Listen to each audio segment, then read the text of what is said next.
یزید 39 سال کی عمر میں مر گیا، اس کا بیٹا بھرپور جوان 19-20 سال کی عمر میں 3 بر اعظم کی خلافت پر بیٹھا۔ عمر کتنی؟ 18-19 سال، جوانی، پاگل پن، بے ہوشی۔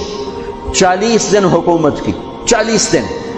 41ویں دن اپنے سارے خاندان بنو امیہ کو اکٹھا کیا اور آ کر ممبر پہ یوں بیٹھا، کہنے لگا آج ایک بات کرنی ہے تم سے۔ انہوں نے کہا پتہ نہیں کیا اعلان کر رہا ہے؟